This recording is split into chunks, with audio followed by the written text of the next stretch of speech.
Well, welcome everyone to a fireside chat with Margaret Price, author of Mad at School, Rhetorics of Mental Disability and Academic Life. Thank you so much for being here. I know you have a lot of choices. We all get a lot of invitations.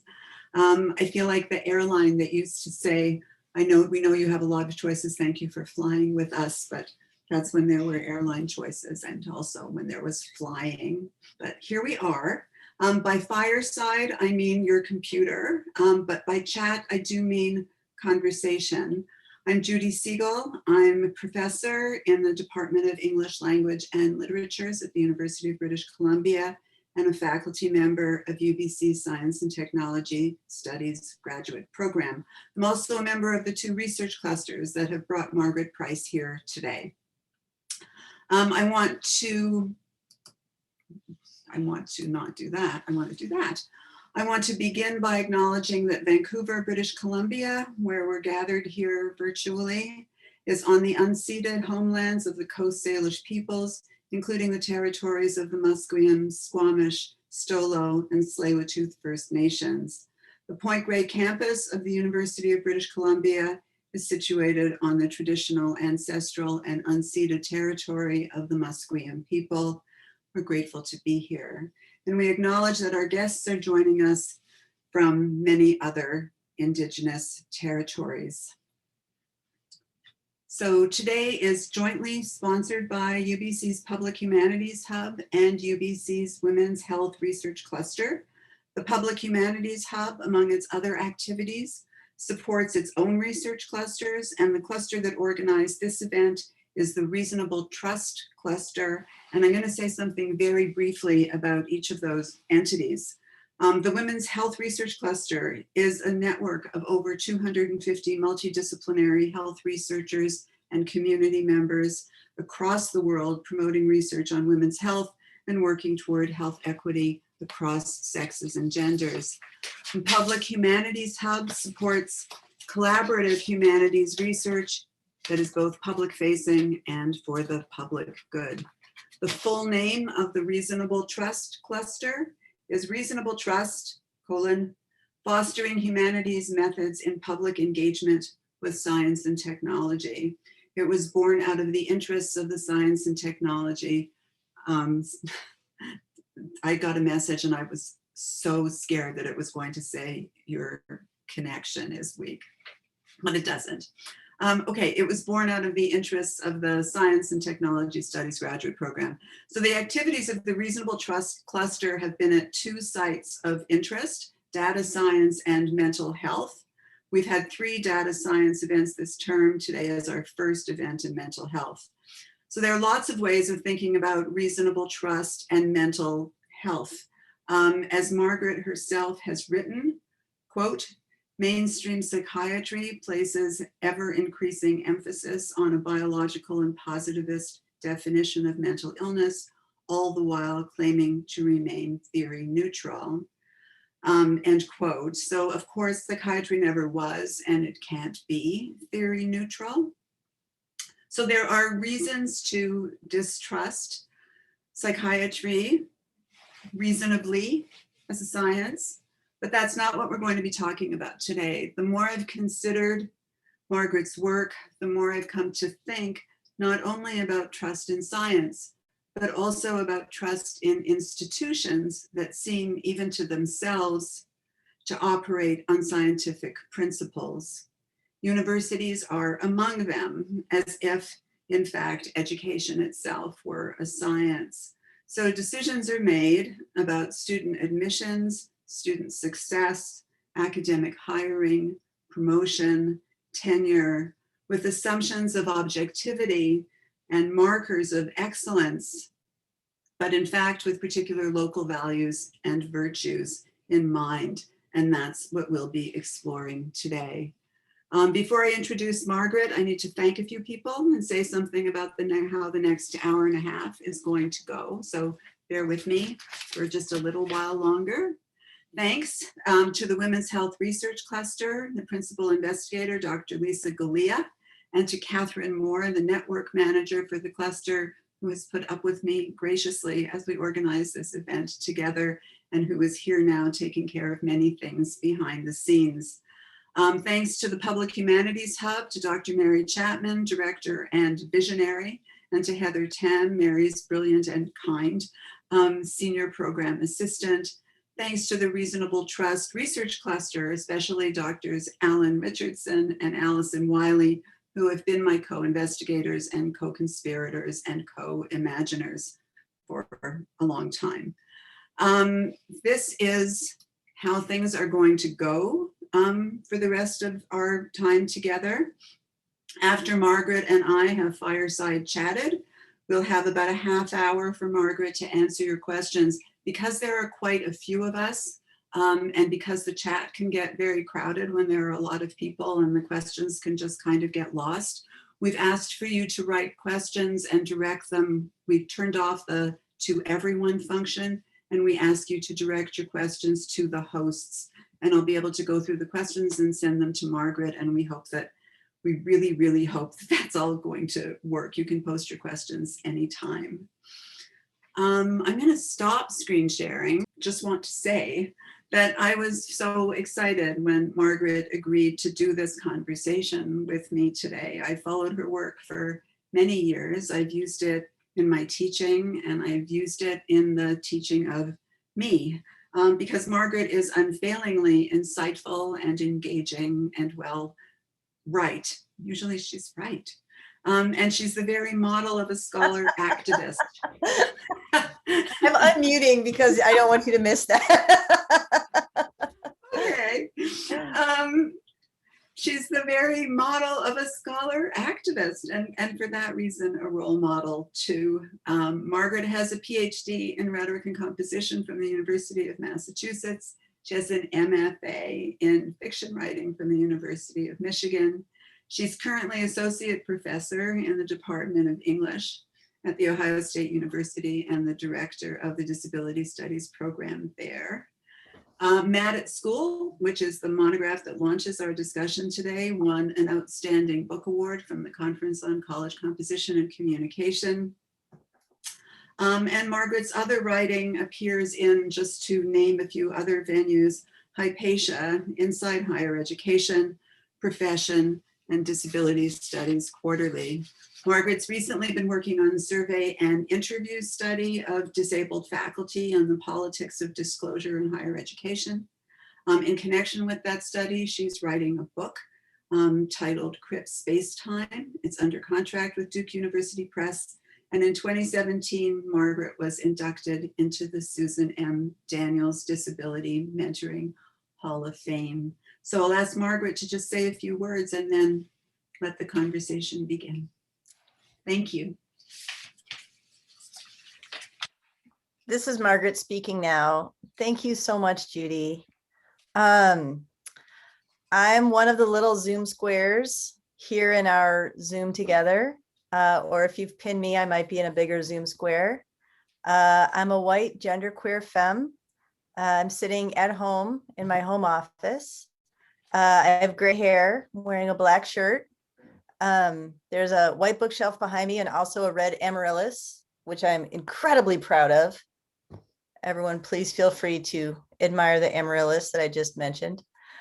And I'm just very profoundly grateful for the opportunity to take part in this event. When Judy and I first started talking about this, which was quite a while ago, I was a little bit nervous about the idea of doing a dialogue instead of a prepared talk. And as I've done a couple of other dialogues over the last year, I've realized this is the jam. This is so much better than just watching someone talk to you on Zoom.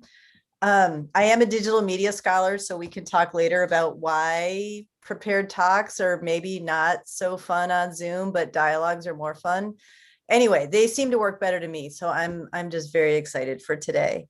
I'm very grateful to everyone who's been working so hard to make this work, and also to the Women's Health Research Cluster and the Public Humanities Hub. I'm trying not to have US envy about all the cool stuff you have at the University of British Columbia, but it's awfully cool. And I also just want to say something brief about access. When I give talks in person, I usually give a little invocation at the beginning of my talks, encouraging people to think about the space we're inhabiting together and think about ways that they might make it more accessible for themselves, perhaps with small moves like stimming or knitting, writing notes to friends, moving around if that's feasible. And I think the same should be invited in Zoom land. So cameras on or off, both are fine.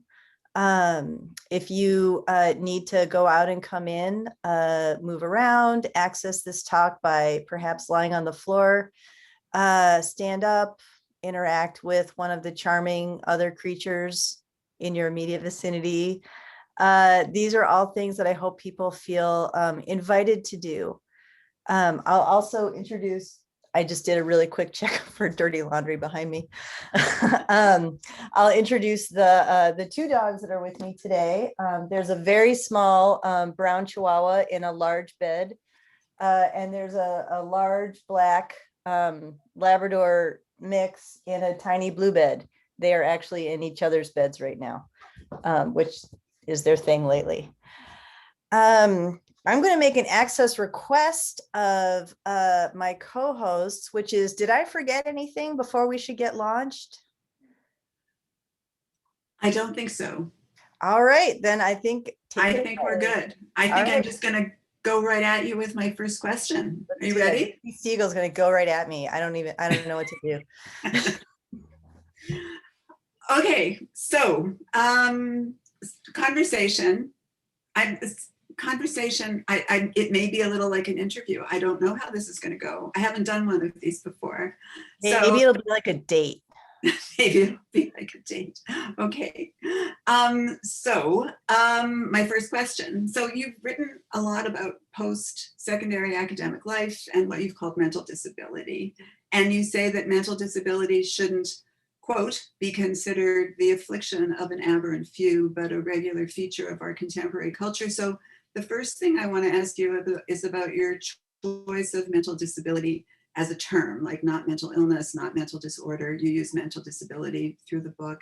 And I want you to talk about that if you can. I know you can. Yes, yeah. I want you to talk about it. To pontificate, sure. I got this. Mental disability is a term that I began using more than 10 years ago when I was writing med at school, and I still use it for the same reason that I semi came up with it then. I say I semi came up with it because it's not a term I coined, although I think the reason it's used and the circles it's used in, I might have changed a little bit. The reason that I decided to use the term mental disability as sort of the central operationalized term in med at school was I felt there was not a good way to denote disabilities that are understood to reside in the mind, or that are understood to have something important to do with the mind. Mental illness leaves out, for example, intellectual disabilities, cognitive disabilities. Depending who you ask, it may leave out neuroatypicality. Mental disorder, I'm not a fan of because I don't necessarily consider mentally disabled minds to be disordered in a clinical sense. Although I also don't consider them not disordered. That's just sort of a, C-long footnote kind of issue with me. I didn't like separating disabilities in boxes like these are intellectual and developmental disabilities over here, and then these here are the cognitive disabilities, and over here we have the mental illnesses, and then here we have the brain fog that's experienced by people with chronic illnesses. I felt like having a number of these conditions myself, I can tell you that they really seem to blend together in their effects on me as I try to move through the world. So I'm not in favor of doing away with fine-grained distinctions between disabilities. I actually think those distinctions are very important. They can be important in clinical settings. They can be important for self-identification. They can be important for telling a story in a precise way. But I also think there's value to recognizing the fact that disabilities that are imagined to have to do with the mind, that, for example, may make it difficult to communicate normatively with other people, or may make one seem odd or quirky in ways that are unpleasant rather than charming. These I felt kind of needed an umbrella term because they affected us rhetorically in similar ways. That is, we might be disadvantaged for displaying these traits, or we might correspondingly feel an odd similarity. Before I was severely chronically ill myself, I experienced great solidarity with people with chronic illness for the simple reason that we all just knew that our brains would not be doing great at the end of the day. Like we tended not to take on evening classes. P.S. It's 7:17 Eastern time, so I don't know what's going to happen. So the umbrella term mental disability to me both signaled this is a category that seems to be marked out for particular kinds of non-function or impaired function, but it also seems to be an umbrella that a lot of us who are under it together seem to really get each other in specific ways. And interestingly, I thought of that and I made that argument more than 10 years ago. And I know we'll talk more about the pandemic later, but it seems to me that the pandemic has made the need for that sense of solidarity, that umbrella term, all the more emphatic. I feel as though everyone I meet now knows what brain fog is because so many of us now have it. Right.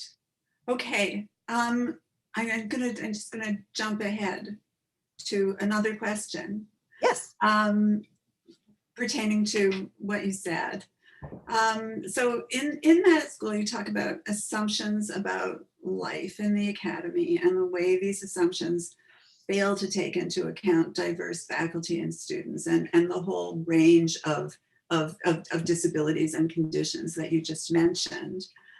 So I was struck by your description in the book of the social expectations for professors, for example, that will attend conferences and speak in front of a lot of people, but will also like hang out and go to the bar and go to restaurants and be fabulous in elevators and have that kind of social life. And I was struck by your description of the expectations of students that are kind of parallel expectations, that they'll participate, that they'll be gregarious enough, that they'll be able to get out of bed in the morning and show up for class every day. So that was a very impressive and moving part of the book for me. And so I wanted to ask you to say something more about those taken for granted expectations and about ways of rethinking them. Yes, one of the things you mentioned, which is being able to attend class, is entwined with an idea I explored in Matt at school called presence. Yes. And then another idea, but definitely sort of enmeshed with it, is participation, which is that sort of gregariously taking part in a discussion or getting drinks after a long day of conferencing or whatever. And those two ideas felt so important to me, in part because I had struggled with them personally all my life, but maybe especially when I became an instructor in Academe. I worked as a lecturer for a number of years before I got my PhD. And I felt this sort of social imperative somewhat then, but once I started my PhD, I really started to feel it. The notion that in order to be a good scholar, one must also be very deft socially and enthusiastic about things like all night chat sessions after having put in a long day, or meeting people off the cuff and having conversations that were sort of unstructured and had unclear stakes. And I'll tell a brief story. This story is not in Med School, but this is actually the true kernel of what caused me to seriously think about defining kairotic space. I was attending my very first academic conference in, I believe it would have been 2000, the Conference on College Composition and Communication. I was a little baby second year PhD student, and I had been nervous and anxious about every aspect of the conference. I won't even go into all the things I stressed out about because we would be here all night. But finally, the conference was over. And I had gone to the airport in, I think it was Minneapolis, with my wife. And I thought, okay, thank God, now I can rest. Now we are at the gate. I can breathe. I can take a break. And I went to the newsstand and I bought Cosmopolitan magazine and Us Weekly and a few other just really, sort of regrettable journalistic choices. And I was like, yes, I am going to kick back. This is going to be great. And I went back to the gate with my armful of expensive, and I was a grad student. Like, this was a major treat that I bought myself magazines. And the very first person I ran into was my advisor. And I just wanted to die. I had nothing with me except these magazines. And of course, the first thing she said was, oh, what did you get? What are you reading? And I was like, Cosmo. I just felt really embarrassed. P.S. She's a wonderful person. She would never judge me for reading Cosmo on the plane. And my wife heard this exchange and she said to me after my advisor had mercifully gone somewhere else, my wife said to me, honey, you just don't sound very smart when you talk to your advisor. And she didn't mean it in a mean way at all. She just meant like, what is going on with that? What happens to you? And I was like, I know I didn't sound very smart. I know I sounded silly. I sounded really, that was horrible. And I really, really gave it a lot of deep thought. It's a little weird talking about kairotic space now because I have a public persona that's incredibly comfortable and very gregarious and very extroverted. Also, frankly, I'm just very lonely right now. So you're getting more of it than usual. But everyone who's felt awkward can probably kind of imagine the way I was behaving at the time. And I just thought, why do I have to be good at these encounters as an academic? And more to the point, why do they keep happening? Like at first I was sort of chalking it up to being new in grad school, but these are clearly a regular feature of academic life.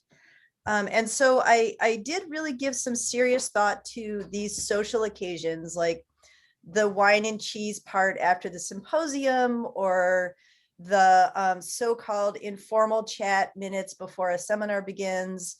Or even just having such spaces valorize, like, oh, the best parts of conferences are always the all-night parties. I agree. Those are super fun. I'm a social person. I like it. But what really got my attention was the seeming necessariness of it and the lack of flexibility in terms of how one might participate. So my editor for Med School, I had described this kind of space, which I call a kairotic space, after the Greek term kairos, K-A-I-R-O-S, which means the opportune time. It basically means good timing, having good timing. And she said, you should define this more clearly. So I came up with some criteria for how you recognize a kairotic space. But that was really the kernel of it for me, was a space in which I feel like I am having a terrible time operating and everyone else seems to be having a pretty easy time operating. But most particularly, and this for me is a critical characteristic, there's an imbalance of power. Even though I feel awkward around, for example, members of my immediate family that I live with, I wouldn't really call those kairotic spaces because, at least in the case of our family, we don't have that same power imbalance that you see between, say, a professor and a student, or a senior colleague and a junior colleague. I'm glad that you defined kairotic spaces, because I was going to ask you to do that a little bit down the line, but we've got that covered, so I get to ask you something else. Around the time that you wrote Matt at School, you also had an article in Inside Higher Education about academic hiring, and it pertains to what you've just been talking about, because you argued there that collegiality, or what we typically think about as collegiality, is overvalued in academic settings, much as you have just described. You wrote, quote, "I want to offer a vision of a different kind of academe. This would be a world in which all of us, disabled or not, admit that we are exhausted by 12-hour conference days, we're terrified by some social situations, or unsure whether our personal traits come across as charmingly quirky or bizarrely off-putting." So I read that, but then it was online, so I also read the comment section.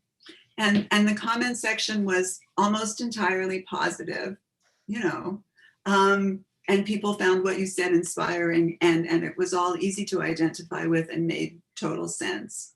But then kind of close to the bottom, there were these other kinds of comments that basically said, you know, if you're going to be a university professor, there are certain requirements of the job. And so you need to be able to talk to students, you need to be able to speak up at department meetings, you need to be able to, you know, carry the interests of your department to other units of the university. So these were negative comments, shall we say. They were arguing with you. And so I want to know if you've had that kind of pushback from other people, from people you engage with, and what you say in response to that sort of thing. I'm taking a very quick note on the paper in front of me, just so I don't forget to say a couple of things. And I'll also just make this practice transparent. I have cognitive disabilities, and it's very easy for me to forget things in the short term. So I just scribbled at the top of my paper, Presence Standards Institution. So just thought I'd, you know, make that apparent.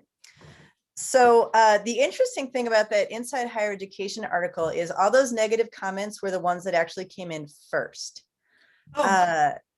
So they are now in reverse order. So the oldest comments are at the bottom, but the first experience I had of looking at my comments in that article were a bunch of people saying, you know, this is crap.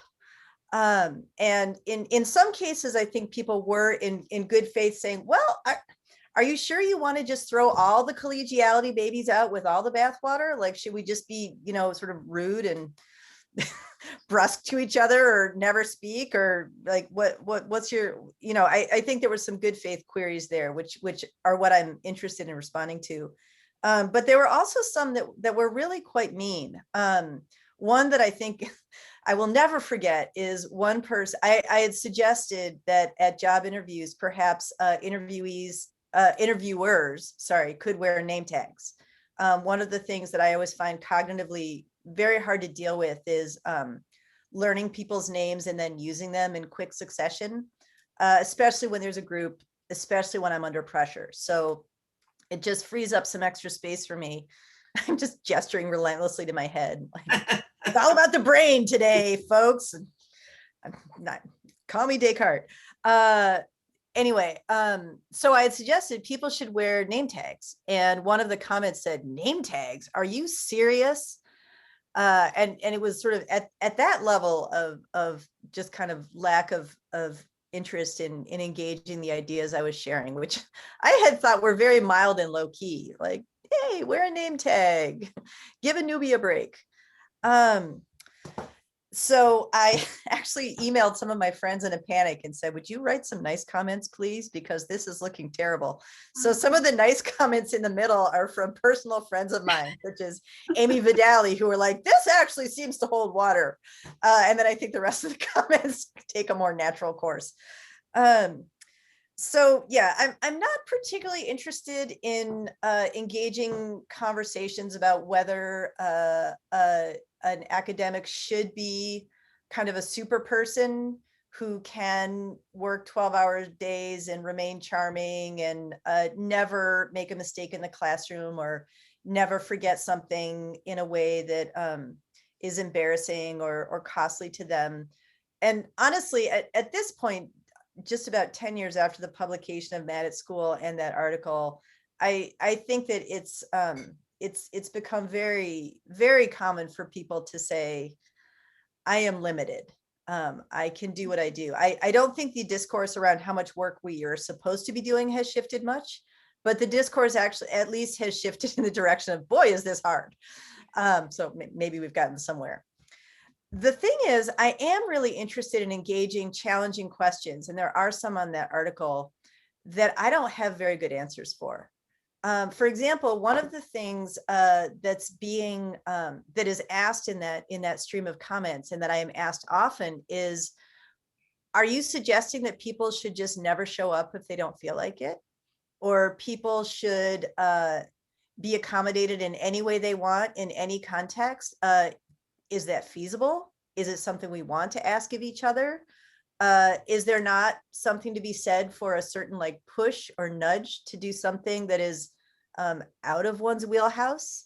And those are questions, particularly with regard to my own classroom, that I struggle with all the time. After all these years of teaching in higher education, and I started in 1995 as a lecturer, I still have not figured out a good way to ask my students to show up for class. I just haven't. And I'm pretty open with, I'm actually very open with my students about that, as well as everybody else. My methods have shifted a little bit during the pandemic, but just thinking about pre-pandemic for a moment, I did require attendance. I made the attendance policies as gentle and non-punitive and sort of encouraging as I could. And I also tried to be very transparent with my students about why I required attendance. One reason for which was simply, I think we all need a little kick in the pants sometimes. Lord knows I wouldn't show up for 3/4 of the things I show up for if I wasn't in some way required to. I appreciate external motivation. At the same time, I don't appreciate it when it feels punitive or shaming or unreasonable. So I tell my students, I am trying to walk that line with attendance, and I'm going to do it the best that I can. But yeah, you have some free absences that you can use for whatever you want. But other than that, I expect you to be here in the classroom. Now, when the pandemic started, I shifted that policy, and my thinking on presence has shifted a little bit along with it. I no longer require attendance for the simple reason that it just seems unnecessarily cruel right now. But I still hold synchronous classes. I always record the synchronous classes, and I ask people to access those classes afterwards if they couldn't be there synchronously. I also try to make the synchronous classes incredibly fun and sort of worth it. I try to make our time together time that we do something we couldn't do unless we were in a space synchronously, which has synchronous class is fun. Yeah. I mean, it's reminded me that I should do that more in the face-to-face classroom too. So I have gone back yet again to the drawing board of wondering, maybe I don't need to require attendance. Maybe this is not something that has to happen. And that brings me to the last thing I want to mention that I do get asked about a lot, which is the question of standards. When we are teaching in an accredited institution of higher education, and Judy, I love what you said about institutions. I hope we can come back to talking more about institutions and the role that they play in scholarly work. Very bad and also good. I am a public employee of the state of Ohio, and I'm basically not allowed to make up my own standards for my class. I mean, I kind of do, because most professors kind of do. But at the end of the day, I'm really not allowed to say absolutely anything goes. And I'm not even sure I think it should. I'm not sure I think education should be an entirely free-form enterprise. But then when someone asks me, well, then what should educational policies look like? What should be required and not required? If we are going to have standards or guidelines of some kind, what should they look like? I feel pretty stuck. I've written one policy manual in my life. It was a policy manual for institutions trying to be more welcoming for faculty with mental illnesses. And it was really hard because as a rhetoric person, I like to be like, it depends. It's all about audience. This is about the circulation of meaning. And I had to write a policy where I was saying to institutions, this is the best way to do it. I recommend you do it this way. And that's a constant push and pull in my head and a constant tension. And I think a really good question that was asked in response to that article, well, what about the standards we hold each other to? Okay, so I want to follow up on that by talking about the standards in fact, and talking about them in terms of gender in the first instance. So in particular, the special challenges for women in academe. For one thing, it's well known that women make up more of the contingent and contract faculty, sessional faculty, adjunct faculty, and not tenured or tenure track instructors. And there are lots of ways to account for this gender disparity and systemic misogyny is among them, but currently, and especially in the pandemic, we're noticing the outsized pressure on academic women who are trying to maintain academic careers while they're also at the same time looking after children and looking after parents and homeschooling and doing things that are taking them away from meeting the expectations that seem to be there at their institutions. Can you use your frameworks and what you're discussing in terms of rhetoric and disability to suggest ways to make universities more equitable spaces for women? I hope so. That would be good. A little bit of background for this thinking about equity in higher education is this is really coming from my new research project, which is a mixed method study of disabled employees in higher education. And if you want to read more details about that study, I'm just going to drop the URL really quick in the chat, which I think I have the magical power to send this to everyone. The URL is just margaretprice.wordpress.com, and then you click on the tab that says Disabled Faculty Study.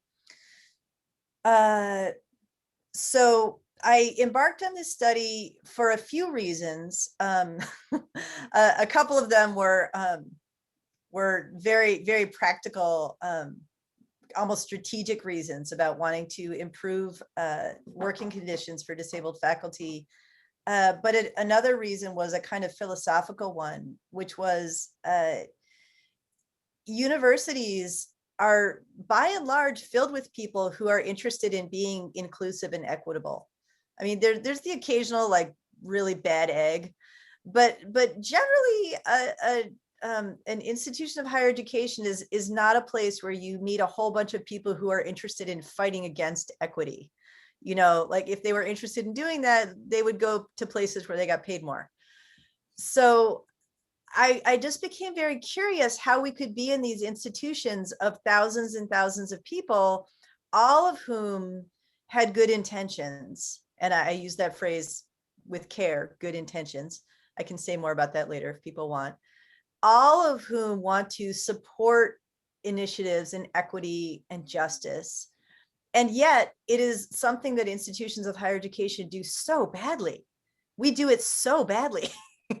Our institutions are mostly so overwhelmingly white, misogynist. The pay equity is outrageous. I mean, nobody here needs me to enumerate these things. Like we mean so well and we do so badly. And so this this study came in part out of my head scratching sense of, well, what's going on there? What are the things kind of standing in our way? As always, the answer is structural issues. But I learned some more things about how those structural issues work. And one of them is the ways that gender and inequalities around gender play out in higher education. Something I learned from disabled interviewees that really surprised me was what a large part children played in the decisions made by faculty who had children. And here specifically, it's cis women faculty. It was less people of other genders who were saying, well, my children really affected my decisions in the following major ways.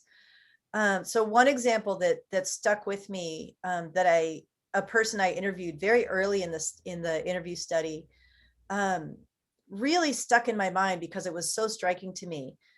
This particular faculty member is blind, and she was hired into a new job, a new tenure track job. She had been a lecturer for a couple of years, so she was just really excited to have this job. And she arrived on campus, as new faculty typically do, about a month before her job started, and had all the usual settling in stuff to do, like find the place to live, figure out where the grocery store is, figure out all these acronyms everybody's using, all that usual I'm new at an institution stuff. And she said at one point in her interview that she had decided early in her first semester at this school that she was not going to figure out her way around campus. She knew for at least a year. At this point, one of the questions that we asked in the interview was about space and how people navigated the space of their campus. And this particular interviewee just said, I just decided I wasn't going to do it. I'm blind. It takes me a specific amount of time and a specific set of strategies to figure out wayfinding in my place of work. And so I had a brand new baby. I had just started this new job. I just decided I'm not going to be able to do that. And her solution was her husband did all her wayfinding for her. Whenever she had to get from one place to another on campus, and they had her schedule worked out very minutely, her husband would meet her and walk her there. And she said specifically, I had just had a baby and I just said, nope. So this was really striking to me as I was analyzing for a whole bunch of reasons. One of which is, of course, it's notable that support wasn't there. But it's also notable to me that the solution that this faculty member decided upon was to fall back on personal resources. And I started to notice that as a pattern among faculty, and many more women volunteered for interviews than any other gender. So this is by no means a representative sample, but it's really notable to just think anecdotally about the things that the women faculty member reported handling themselves. Wayfinding, buying their own accommodations, paying their own personal assistants, going to the sort of physical plant themselves to request a door opener. Dealing with all manner of bureaucratic issues, some of which had to do directly with accommodations and some of which had to do with other things. And that eventually became a code in the study. The code is under the large theme of cost, and the specific code is use of personal resources. Now, this was not exclusive to the women in the study. All genders that were interviewed reported use of personal resources in specific ways. And again, not having a representative sample, I can't say, oh, women did this more, but it's very easy to name the examples in which women said, so I just took care of that. I got my husband to do the wayfinding. I bought the device I needed. I decided that I would not move for another job because my kids were in school. And one thing that was very striking about these conversations was the matter-of-fact way in which these decisions were reported. I think one reason why it can be hard to unpack the structural ways that these forms of inequality work is we just start to make those decisions habitually. Okay, well, I've dealt with this all my life, so here I'm just gonna lock it down. I'm gonna solve it. I was going to ask you about some of the findings of your study, so thank you for that. And I'm going to go to another question then. So you talked in the book about I am a teacher, not a therapist.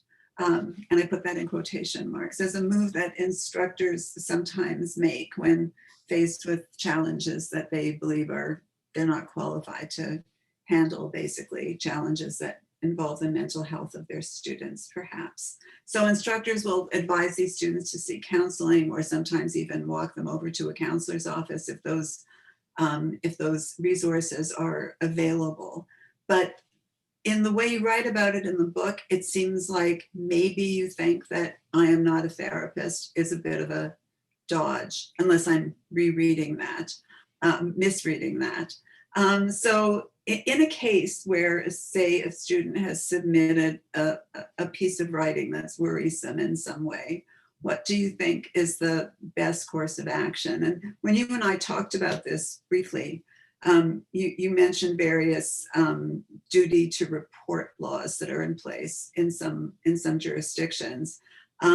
Aside from that duty, which will vary from country to country, state, province, do you believe that there's a duty of care in the professor-student relationship that exceeds any legislated duty? Oh, I love thinking about a duty of care. It actually, I promised Judy and I did not talk about this, but that is a really useful kind of on-ramp to what I have come to believe is the answer to all of higher education's woes, or a lot of them, which is collective accountability. But I'll talk about that more in a few minutes. The statement, I am a teacher, not a therapist, has undergone a wild series of evolutions in the last 20 years. And as I mentioned, I started teaching in higher education in 1995. One of the things that I think began to cause teachers, and I'm a teacher of writing. I was trained in rhetoric and composition, which means I've taught a lot of writing classes, especially first year writing. One of the things that really rocked the world of teaching writing was the attacks on the World Trade Center on September 11th, 2001. And suddenly the notion of trauma was not a niche issue among teachers. The notion that groups of people could be traumatized together and then enter your classroom was suddenly a very real consideration. Of course, people have been traumatized in groups and generations and in lots of ways before 9/11, but that was the point at which I think the discourse really became very noticeable, at least in my discipline. And I think teachers started to say, well, I'm not a therapist, in response to suggestions that perhaps the writing classroom itself could be a therapeutic space, could be a space of healing, or a space of coping, perhaps in some ways a space of refuge. At the time, 2001, that was a pretty foreign concept. The classroom was by and large, and my perspective here is very US centric. I've only ever taught at US universities. But by and large, at least at the places where I was teaching, teaching was considered to be sort of this activity that should be kept separate from the messy and excessive business of therapy. So at that time I did, and especially when I wrote Mad at School, I did feel like it was kind of a dodge. I'm not actually in favor of considering the classroom a therapeutic space. I think that's not a great idea for a lot of reasons.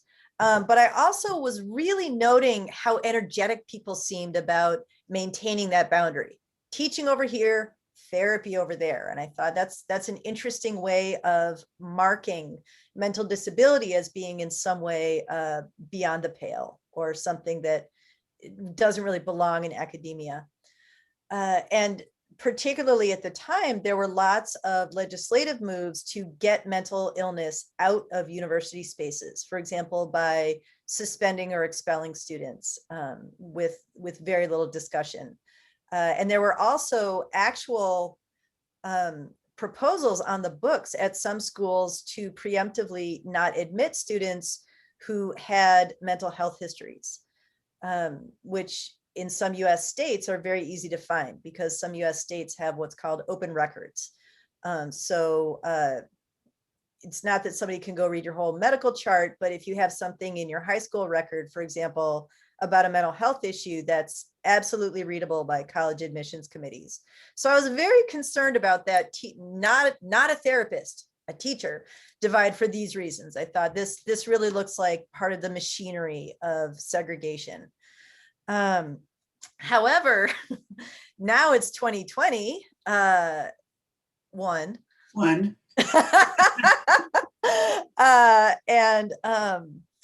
And even before the pandemic, thinking and attitudes about the role of mental health in university life had shifted a lot. There were many more acknowledgements that mental health and unhealth are, exist on a kind of spectrum, and we're all kind of stumbling around parts of that spectrum all the time. I don't think it was particularly popular anymore to assume that everyone in academia was absolutely mentally fit at all times and would never take an antidepressant. The tide had somewhat turned, not toward, sort of a shining example of justice, but at least I think it was considered pretty ordinary to just like have anxiety, for example. However, that trend, which I would like to imagine, is turning us toward greater acceptance and diversity and innovative ways of doing things, sometimes just circles right back toward those oppressive neoliberal institutional impulses.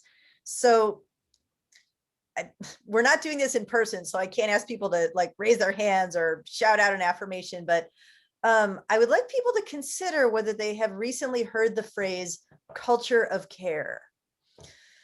This is a phrase, there's a lot to say about this. My colleague Krista Teston, Teston, has written about this very, very persuasively. In brief, a culture of care should be a place where people are looking after each other and practicing what I think of as shared accountability. Unfortunately, in higher education, at least in the US, the notion of a culture of care has been co-opted to direct faculty and students to do more labor to take care of each other due to the putative mental health crisis we all have on our hands. So in a talk that I give, I have a slide that sort of shows all these different headlines about cultures of care and how universities like to proclaim that they now have a culture of care. And as far as I can tell, if you actually look at the reports or the task forces or the studies or whatever it is that's actually claiming this culture of care exists, it's essentially that the upper administration of an institution has said to the practitioners in that institution, you all need to do more to take care of each other because everybody's mental health is suffering. Good luck with that.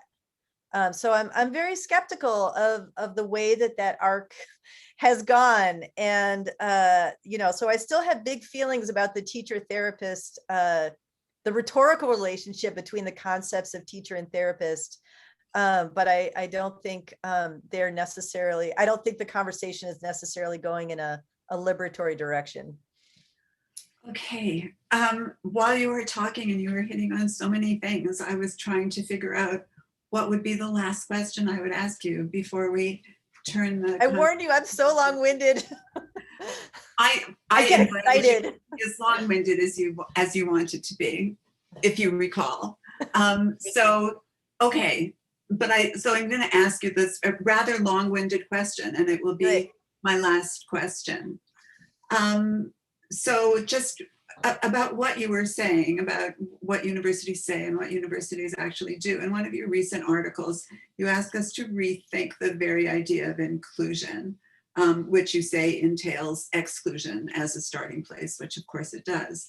So with respect to disability, you write, and I'm quoting you, "It doesn't matter whether the intentions of the people surrounding the disabled faculty member are good, ill, or indifferent.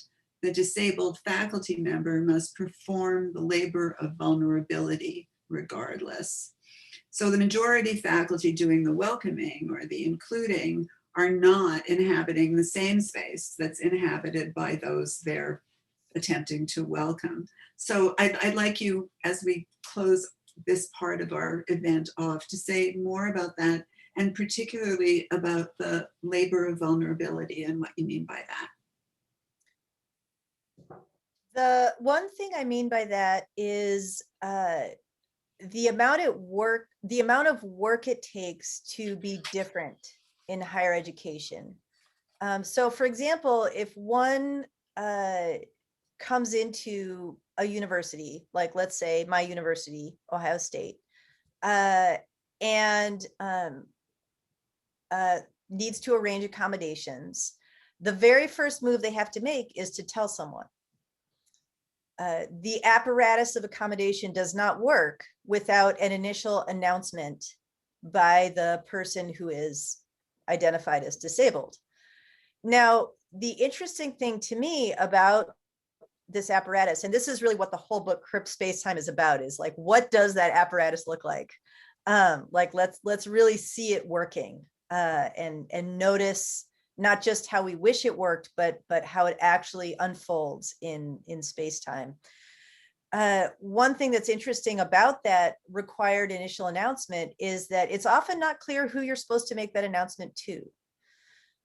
Even if you are an undergraduate student, arguably the best served constituency in higher education, if you have a disability, you know, there's typically an office that's like, we are here for the disabled students, come in here. Even then, it's really not clear necessarily how you find that place, who you first speak to, how that conversation should go, to say nothing of how one's access needs might unfold after that conversation. As an employee, there's really no indication of who you're supposed to talk to initially. One of the early findings from our survey was that over half the faculty members we surveyed, and we had 267 people in the final sample, all self-identified faculty with mental illnesses. Over half of the people reporting said they had no idea where they would go at their institutions to request accommodations. And that was one finding that caused us to follow up in more detail in the survey. So in that case, the labor of vulnerability for the faculty member might involve asking that one person down the hall who seems trustworthy, perhaps their own supervisor, maybe human resources. Oh, now it's on your record forever. It's really hard to figure out who to ask. And if you don't guess right the first time, then you have to ask a bunch of people, which again is more labor. Another way that the labor of vulnerability operates is in consistently asking for things or disrupting the flow, or in some way making it clear that you are not part of business as usual. So a favorite thing to say in Ohio, and I grew up in Michigan, so I'm very familiar with this. A favorite thing to say to be friendly and welcoming is to say, just let me know if there's anything I can do, which is indeed a very nice thing to say. I've said it many times myself. I'll probably say it tomorrow. But it also leaves the person who's being told this in the position of making that move and saying, well, you said to ask you if there's anything you can do. And actually, I really want to know what to do in the following confusing situation. The problem with those confusing situations, and this again is what I mean by it's important to study the apparatus of inclusion very closely, very often these situations are not particularly easy to describe. You know, if they were easy to describe, I would know who to ask. Oh, that's a fiscal officer question. Oh, that's a question for my chair. Oh, that's a question for another professor in my department. If it's an issue that's hard to even get your head around, it's extraordinarily hard to ask for help. And in our coding scheme for the study, we have a number of codes that are trying to identify these moments where interviewees are saying, I was trying to figure out how to even frame what I couldn't tell was a problem. I couldn't tell if it was a problem, or if it was a problem, I couldn't describe its nature. There's a wonderful article that's just been published by Annika Conrad. Her last name is Konrad, and it's called Access Fatigue. It's about that repeated labor of not only asking for something, but trying to figure out what it is that you even may be asking for. There's a whole lot more I could say here, especially about the ways that these kinds of fatigues and this kind of labor is not exclusive to disabled people. It's really important to recognize that there's been important work on what William Smith, for example, calls racial battle fatigue. So I definitely do not want to imply that I am inventing these ideas, but I see it's, well, in my time, it's 8:02, so I'm going to wrap it up there, but I'm happy to address it more in Q&A. Thank you. Thank you so much for all of that. And we have questions. I hope this is working. I have just pasted a question in for you. So it should be at the bottom of your feed, and I'll read the question, and I hope that you can also see it. Yes. How can the synchronous classes, you got that? How can the synchronous classes be facilitated in safe ways to allow complex topics such as ableism or anti-racism, which unsettle privilege, if they're being recorded? How to support engagement and grappling and vulnerability in spaces that can be, for example, screen captured, or where what we say may come back to us as teachers or as students because it's been recorded. Ideas about cultivating safer, braver places with these considerations in mind, and wanting to limit how instructors and students can feel called out or outed if these kinds of topics or others come out. Mad sensitive ways of engaging about such topics. For example, the writer apologizes for the going on, I guess, of the question, but it's a great question, and I hope you can respond to it. This is a great question. And I think it brings up a number of different issues. One is recording. Another is being called out, and perhaps call out culture more generally. Another is thinking through the ways that screen captures or recordings might affect different people in the classroom differently, depending on their positions. And then, of course, at the end of the question, the person also mentions, are there ways of engaging these things in a mad sensitive way? So I see a number of really important themes here. I don't know if I'll do justice to them all, but I'm going to try. I think it's incredibly important to consider this question of recording and screen capping. It's become particularly apparent since about March of 2020, but was very apparent before then. It was sometimes classes would be recorded without the consent of the people being recorded.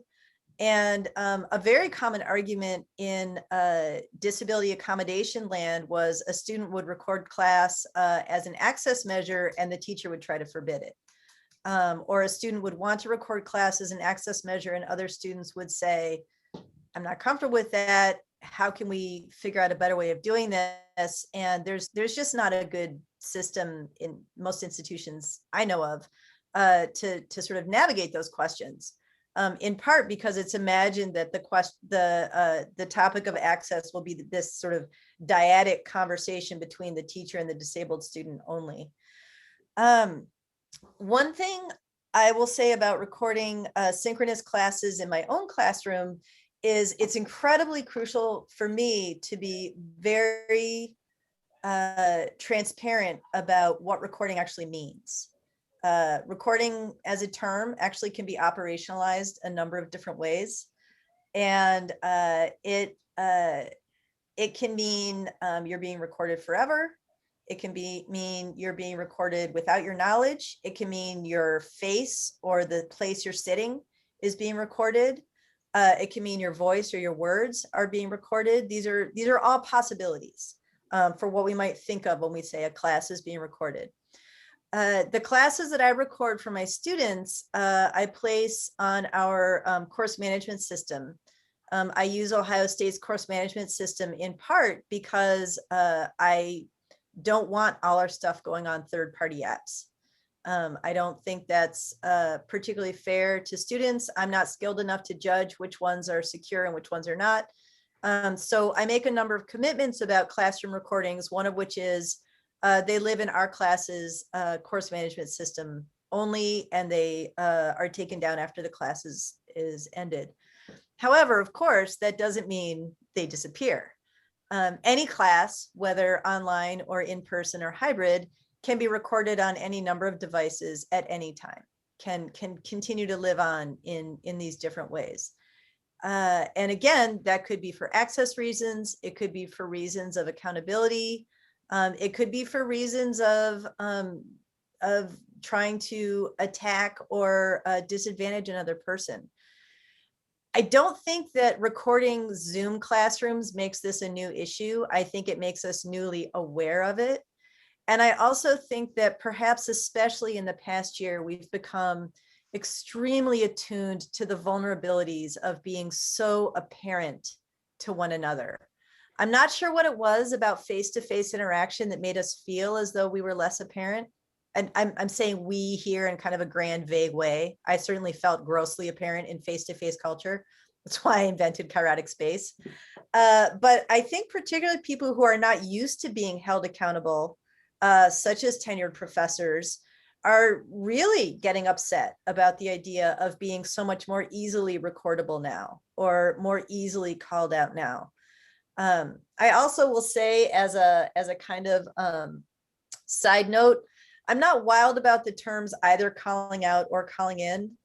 For one thing, call out in particular was developed in BIPOC communities, and I'm not sure it travels meaningfully into a predominantly white institution of higher education.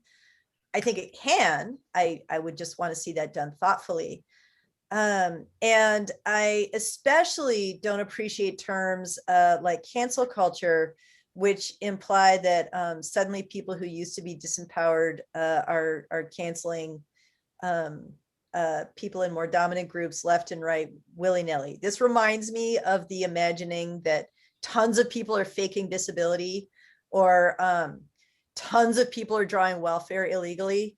I think these are red herrings to actual questions of inequity that we would do a better job thinking about. But what this points to, and I want to get to this part of the very good question, is can we make these spaces more accessible for mental disability? Can we think about ways that classroom spaces or other kairotic or synchronous spaces could be part of mad culture? And I'm just, at the risk of being really reductive, I'm just going to say a few things I do in my own classroom. This is not meant to be a prescription for doing a great job.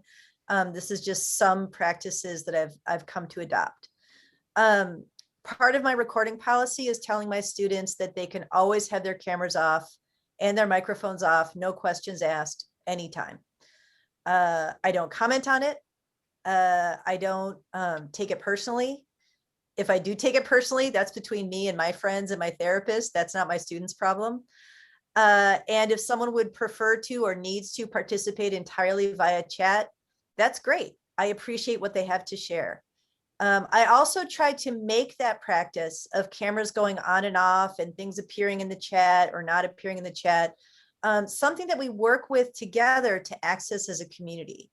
So for example, if someone arrives in a synchronous class and puts a comment in the chat, in response to a question I've asked, I might say, so-and-so, would you like me to vocalize the comment you put in the chat? And then they'll either type yes, or sometimes they'll vocalize it themselves.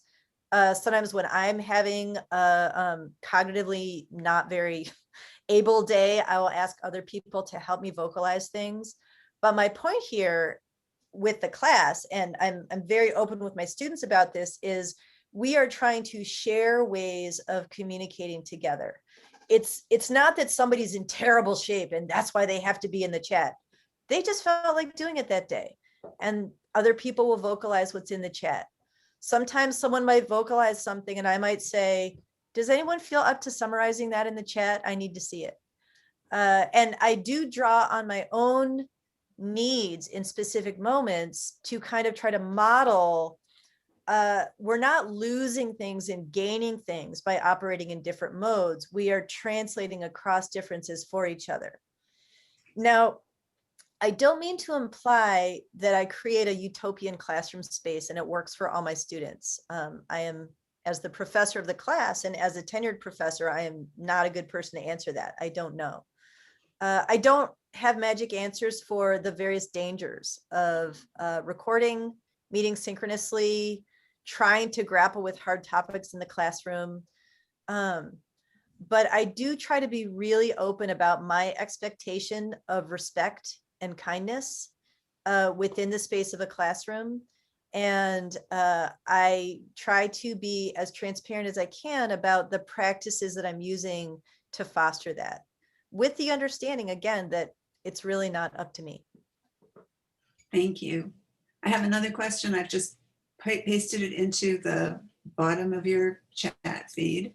And this question is from Colleen Durkach, who was, she is now at Ryerson University, but was a student here and my student. So I'm happy to see this question.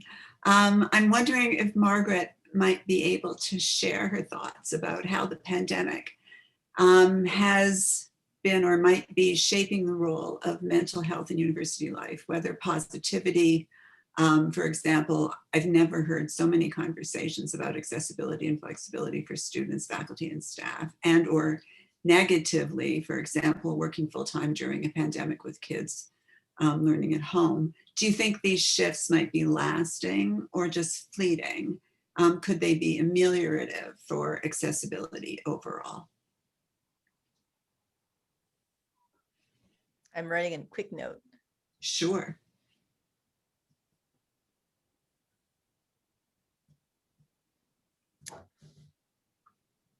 It is amazing. It is amazing that the entire world has discovered Zoom fatigue. Thank you. So true. There have been some really interesting kind of mini trends since March 2020, and one of them I like to think of as the great age of I told you so by disabled people, where I think a number of us Really? got maybe a little ways up on our high horses, and we're like, yep, accessibility is kind of a thing, isn't it? Kind of need to know how to do that. Yeah, you get tired, huh? Oh, having some trouble telling time. Really? You know? And I like to think that we had our moment of, you think, and then got ready to move forward, because none of us really knows how this is all going to unfold. Certainly, we have all been changed. Certainly, if there even is a noticeable point at which we can say it is after the pandemic, certainly we will be changed. I do not hold out much hope that there will have been a kind of tectonic shift toward accessibility. Widespread accessibility always follows the dominant culture's needs. An example that I like to share with my students is voice recognition. Anyone who was using voice recognition 10 or 15 years ago knows that it was incredibly expensive, difficult to obtain, and very hard to make work. Typically, if you were using voice recognition about 10 years ago, you were probably using Drag and Dictate. You probably had to have a Windows computer because it wouldn't work very well on your Mac. It cost a whole lot of money, which you probably paid for yourself. And it took a really, really, really long time to train it. That was the term that you used for learning to use Dragon. You had to train it to your voice. Now, I can pick up my iPhone and the voice recognition on it I could pick up a brand new iPhone and the voice recognition on it would be working really well within an hour. The reason for that is not because disabled people all got together and said, it'd be really great to have reliable, relatively inexpensive to us voice recognition. It's because a lot of people started driving and using their phones. That's why voice recognition got better, period. So similarly, I think that some of the access lessons we're learning right now may evaporate when face-to-face work becomes more the norm again. On the other hand, I do think there's a lot more distributed knowledge about how to operate a video meeting.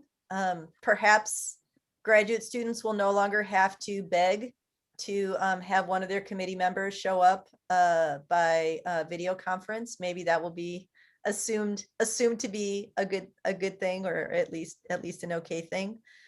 Here are some things that I hope we will notice as the pandemic moves to whatever post-pandemic is going to be. First, I hope we notice where the labor of access is falling. If you are a person who's known to work in disability studies or access, right around March 15th, you probably had about 50 messages in your inbox of people begging you to help them make something accessible online fast for no compensation. I think that labor has begun to be more distributed now, but there was a gigantic amount of labor done, especially about March through May of 2020. The people who knew how to operate remote access, which was largely disabled people or people who work closely in disability communities, were just working their butts off. Notice also, I hope we'll keep noticing who and what is valorized in this time of different work and in the time after the pandemic. I think one great way to make a space more accessible is just to notice what you're holding up as good. For example, we could stop praising people for working quote unquote tirelessly. This is something I had to kind of retrain myself on. I used to praise people publicly for doing tireless labor, and then I realized that was really problematic, and I thought I should probably stop saying that. They did really good work and they took a lot of breaks when they needed to, and that was great. So in addition to noticing where the labor is falling, I would love to see us continue to notice who is being valorized for the specific kinds of access labor that they're doing. And I would also like us to continue thinking through a pretty simple question, but a profound question, which is who's not here? Who's not in this Zoom that we're in right now? Who's not in the face-to-face spaces that we may return to? Who's not in the classrooms? Who is in the classrooms, but perhaps isn't being acknowledged or recognized or respected? I think the question, who is not here, is one of those research questions that you can ask over and over again in almost any context and have an interesting conversation about. Okay, there are a lot of questions, and so I'm going to ask you to look at what you've got there and go 3 up so that we take one that came in a little bit earlier. Sure. It's the one that starts with thank you. You got that? Got it. Thank you. Okay, we are both being thanked. And this question is from Nathan Ness. My question is about empathy in pedagogy with respect to perceived violence in the classroom. This isn't a question about disability. First of all, I very much appreciate the wide scope of empathy in Mad at School that includes both Cho and Kazimierzak, the school shooters that you talk about in the book. I'm wondering, without the privilege of hindsight and in the classroom setting, how we as instructors, or in my case as a budding TA, in real time keep our scope of empathy as wide as possible so as to include the potentially dangerous or even violent commenter without unsettling the safety of others in the classroom who may feel threatened by that commenter.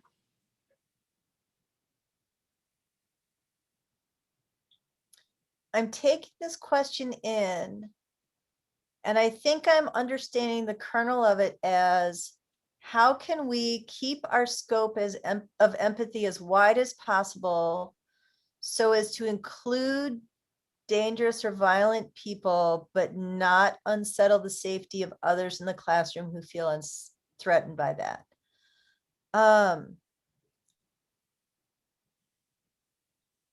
I think this is a question about what it means to keep each other safe in the spaces we may gather in together. And this question is particularly about the classroom. So I'll think about the classroom in relation to this. Another question that I was answering mentioned safer spaces, which I didn't really comment on. So I appreciate this opportunity to return to this very, very hard question of safety. It's become really difficult in higher education to think through what is safe or safer in any way. For example, I was having a conversation today with a student I work with, and I was trying to reassure the student it's okay to kind of go into a slump. Like you don't need to be afraid to tell me that. Like if you're feeling slumpy or burned out, or you just didn't do anything that week, I'm not going to yell at you. You can come to me and tell me.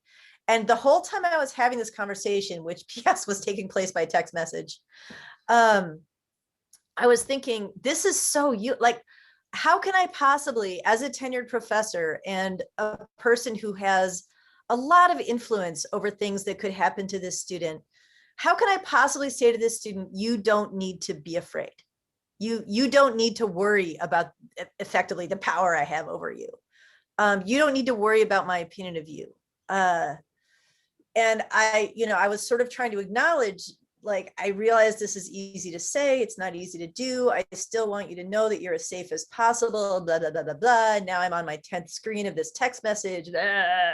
Like, it was just, it is not a possible thing to reassure someone else that they are safe. There are lots of ways to try to make classrooms. I'm not a huge fan of the concept of safer spaces. I think we might almost be like done with that concept. I do like to think about respectful spaces, and that is a term I use a lot in my classroom, being respectful to one another. We don't need to like each other, but we need to treat each other with respect. And I extend that idea to things like the texts we read. We need to treat the authors we're reading and the texts we're reading with respect.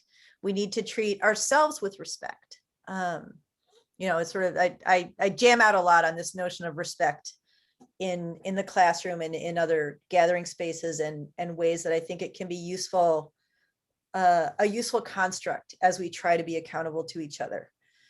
At the same time, even though I don't use the term safe or safer a lot as an educator, it's on all our minds. COVID itself has challenged so deeply what a lot of us thought of as safe. As a person with an autoimmune disease, I had yet another welcome to my world moment when I realized that a lot of my friends suddenly felt unsafe around doorknobs. I was like, yeah, those things are dirty. Safety always has a lot to do with the specific vulnerabilities that you yourself are experiencing. I'm going to try to get in one more question because yes, okay. I want to wrap this up really quickly then with a notion that I think is useful to think about as we think about moving away from safety and toward ideas like respect. I also want us to think about moving toward accountability and toward what Mia Mingus, Mingus, calls access intimacy. I don't think we can hope to give each other safety. I do think we can hope to give each other access intimacy, as Mingus defines it, and accountability. Thank you. Okay, we're going to squeeze this last one in. It's from Matthew Tompkinson. My sense is that even the most well-intentioned, it's right at the bottom, okay? Got it? Got it. Even the most well-intentioned academics propose that we stick to the old model, but give it a new face, take all the old approaches, but use new language, maintain the same formal expectations, but practice more thoughtful modes of address. This looks like continuing to implement 3-hour Zoom classes, but making sure to do mental health check-ins at the beginning of each class. Throughout the pandemic, I've seen many such ironies play out. My question then is, how do we address state and university sanctioned expectations without simply finding new ways to apologize for them and making them easier to accept and digest? Yes.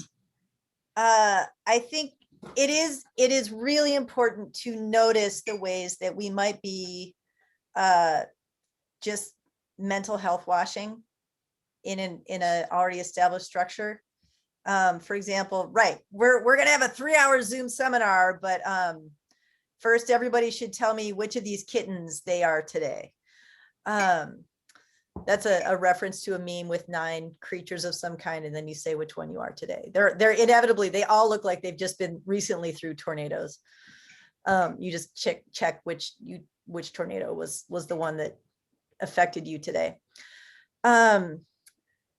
I have, again, I'm falling back on what I personally do, which I don't know if that's super useful in terms of policy, but it's sort of what I have.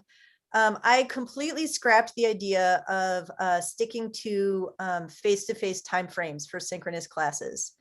I did it a little bit in spring 2020. I did it more last fall, and I'm doing it sort of with wild abandon this semester and really loving it. So I do teach a 3-hour graduate seminar, and we check in at the beginning of class. I'll say more about check-ins in a minute. And then we all go to our discussion board where everyone has dropped an initial comment before class. And we just talk on the discussion board for at least half an hour. I call that text-based discussion. And then we come back and we have synchronous oral discussion, mostly oral. We use the chat too, for about half an hour. And then we have another long break. And then we do something more interactive. So I pretty much got rid of the idea that any oral discussion would last more than about 25 minutes. And I started to think of longer classes as occurring in these chunks, which switched between modes. Text-based discussion, oral synchronous discussion, doing something hands-on, like trying out an accessibility app and then coming back to report in. Sometimes breakout groups, although I have complicated feelings about breakout groups. And that's what I do with our 3 hours. And similarly with my shorter classes, like an hour and 5 minutes, I break it up. I think it's and this is one of the things that I think I might do differently forever. When I'm teaching face-to-face again, I'm not sure I can hang out with people doing the same thing for hours at a time. Oh, check-ins. Check-ins, I'm glad that the asker mentioned check-ins, because this is a really great example of a move that is supposed to be part of a community of care, but can actually just end up doing more harm. I don't think it's a great idea to ask people to talk about how they're feeling in a group, unless they're in the mood to do that, in which case they'll do it anyway. So the check-ins that I ask for are typically just something that allows us all to arrive together. And I get that idea from my colleague, Maurice Stevens, who's wonderful. He starts every meeting. We all pop up in our Zoom, and there we all are, like, like everybody's just peed in tremendous haste because we just came from the last Zoom. And Maurice will say, "Let's arrive." Thank you, Maurice. So I try to model Maurice's timing, but more than that, I try to arrive together with my students by, let's all take a couple of minutes to draw, or let's take a couple of minutes to think about various things we smelled over the last week. I steal a lot of these ideas from the book Syllabus by Linda Berry. And I try to do it differently every week, but one thing I never, ever, ever ask in check-in is, how are you doing? I don't think that's a useful way to check in. And I got a great piece of advice from one of my wonderful students. He designed his own major in neurohumanities. His name is Addison Torrance. Everyone should know him. He and I were talking about the perniciousness of the question, how are you? And he said, I think instead of asking, how are you, people should just ask, what's up? So some weeks that's the check-in for my class. What's up? But last thing I'll say to the question, I really do think it's critical to examine these practices thoughtfully, or else we will just be replicating the unequal parts of non-Zoom life on Zoom, instead of actually thinking about ways that we might make lasting change. Thank you. Thank you for sending in questions, all of you people who sent in wonderful questions, and I'm sorry that we didn't have time to get to all of them. I want to thank again the Women's Health Research Cluster and the Public Humanities Hub for making this possible, because I personally thought it was pretty great. So I want most of all to thank Margaret Price for being so generous and being so smart, and for doing this for us today. So join me, you can unmute, and we can have a round of applause for Margaret. Thank you, everyone. I'm very, very appreciative. It was just really great to be among you.